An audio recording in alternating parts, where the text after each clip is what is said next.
Number 9. Phantom pockets. You've definitely felt it. You're sitting there, minding your own business, maybe staring at a wall or pretending to listen to someone, when you feel it. That distinct, tiny buzz in your pocket. Ah, a text, a notification, a desperate plea for your attention. You eagerly reach for your phone, only to find the screen black, silent, and judging you. Nothing. You didn't get a message. Your phone didn't vibrate at all. You just imagined it.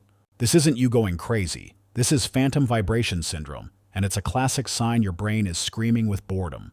Your brain is so desperate for a tiny hit of dopamine, for a new piece of information to chew on, that it starts inventing the signals itself.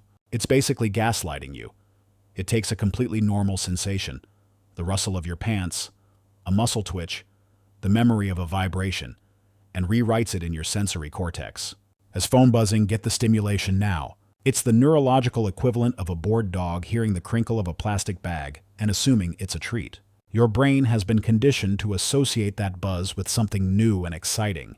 And when nothing new or exciting is happening, it just fakes one. It's a sad little cry for help from your own nervous system. Number 8. The game that won't end.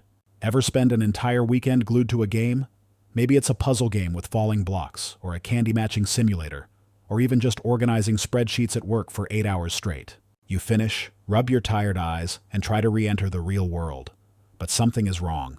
When you close your eyes, you see the falling blocks. You look at the tiles on the bathroom floor, and your brain instinctively tries to line them up in rows of 3. This is the Tetris effect, and it's what happens when your brain gets so profoundly bored with variety that it decides one single pattern is all it needs to understand the universe. You've basically burned a pattern into your visual cortex. The neural pathways for that task become so well-worn that they turn into superhighways, and everything else becomes a dirt road. So when you stop the task and look at the complex, messy real world, your brain just keeps running the last easiest program it had open. It's not hallucinating, it's just aggressively over-applying a new skill, like a toddler who just learned to use a hammer and now sees everything as a nail. Number 7. The angry toaster. You've seen it. You look at the front of a car and see a happy, smiling face. You glance at an electrical outlet and see a little emoji screaming in shock.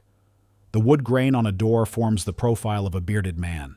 This is pareidolia, and it's your brain's built-in defense against being bored and alone. For millions of years, being able to instantly recognize a face, friend or foe, was critical for survival. So, our brains developed a hypersensitive, almost trigger-happy facial recognition system. This system is so good and so desperate to do its job that when it doesn't have any actual faces to look at, it starts finding them everywhere. It's like a highly trained sniper who is so bored on guard duty that he starts seeing enemy combatants in laundry hanging on a clothesline. The part of your brain responsible for this, the fusiform gyrus, doesn't really have an off switch. It's constantly scanning the world for face-like patterns. 2 dots and a line below them, close enough. That's a face. Your brain would rather have 1,000 false positives, mistaking a knothole in a tree for a face, than miss one real one that might be about to eat you. So when you're just staring blankly into space, your brain's facial recognition software starts running diagnostics on every random pattern it can find, creating a world of secretly judgmental household appliances. Number 6. The call of the void. You're standing somewhere high up, a balcony, a cliff, the edge of a subway platform. You're perfectly safe, not suicidal in the slightest, but for a split second your brain whispers a truly terrible idea. You could just jump. Or maybe you're driving and the thought, I could just swerve into oncoming traffic right now, flashes through your mind. This horrifying, unwanted little brain glitch is known as the call of the void, or high place phenomenon. It's not a death wish. In fact, paradoxically, it's your brain's bizarre way of trying to keep you alive. When you're in a situation with obvious high-stakes danger, your brain's survival signals can misfire.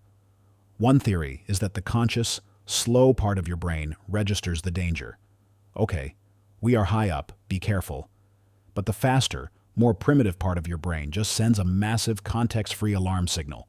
This signal is so abrupt that your conscious mind scrambles to make sense of it. It asks, why am I so panicked?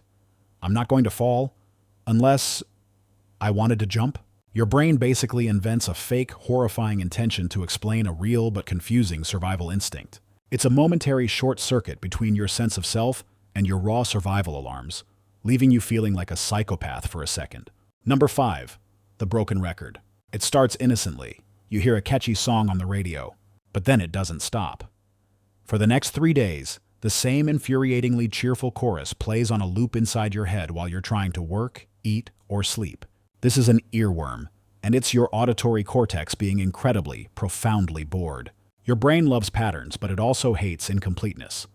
Most earworms are just short snippets of a song, usually the chorus, that gets stuck because your brain doesn't know the whole thing. It plays the clip, gets to the end, and because it can't resolve the musical phrase by moving on to the next verse, it just hits rewind and plays it again. It's a cognitive itch you can't scratch. This is especially likely to happen when your brain is understimulated, like when you're doing a boring, repetitive task. With nothing new to process, your brain digs up that old, incomplete audio file and starts playing it over and over, hoping that this time, maybe, it will magically remember the second verse. It won't. Number 4. The Private Multiverse. Sure, everybody daydreams. You drift off during a boring meeting and mentally place yourself on a tropical beach for a minute. But what if that beach was a specific location in a sprawling, detailed world you've been building in your head since you were a teenager? A world with a complex plot, a recurring cast of characters, and political intrigue that would make a fantasy novelist jealous. This is maladaptive daydreaming, and it's what happens when the brain decides that reality is so understimulating, it's going to create a better one from scratch and run it 24/7. This isn't just a fleeting thought, it's a full-blown production. People with this condition don't just think about their worlds. They often pace around for hours, acting out scenes, whispering dialogue, and reacting emotionally to events that are only happening in their minds. It's the brain's default mode network going completely rogue. It has hijacked the main screen and is now directing a long-running, high-budget TV series inside your skull. It's the ultimate defense mechanism against boredom and loneliness. An escape so potent and vivid, it can become more compelling than actual life. Number 3, the fake fall. You're just drifting off to sleep, hovering in that blissful, fuzzy space between consciousness and dreamland. Your body is heavy, your mind is quiet, and then, with no warning, bam! Your entire body convulses in a violent jerk, your heart hammers your ribs, and you're instantly wide awake, filled with the phantom sensation that you were just falling from a great height. This is a hypnagogic jerk, and it's your brain's clumsy, panicked response to you relaxing. As you fall asleep, your muscles relax completely. Sometimes, your brain, which is half awake and half dreaming, misinterprets this sudden relaxation as a catastrophic failure. It thinks, oh God, all the muscles just shut off, we must be falling. In a blind panic, it sends a massive electrical signal to all your limbs to brace for impact. It's a physiological false alarm. Your brain is like a nervous, first-time babysitter who hears the house settle and immediately assumes there's a home invasion. It's not a dream or a premonition. It's just a spectacular miscommunication between your brain and your body. Number 2, the missing word. You're in the middle of a sentence making a brilliant point, and you need that one perfect word. It's right there. You can feel it. You know it starts with a C. It has 3 syllables. You can almost taste it. But it's just gone. Vanished from your mental dictionary, leaving a perfectly shaped hole. This maddening sensation is called presque vu, or the tip of the tongue phenomenon. It's your brain's memory system glitching in the most frustrating way possible.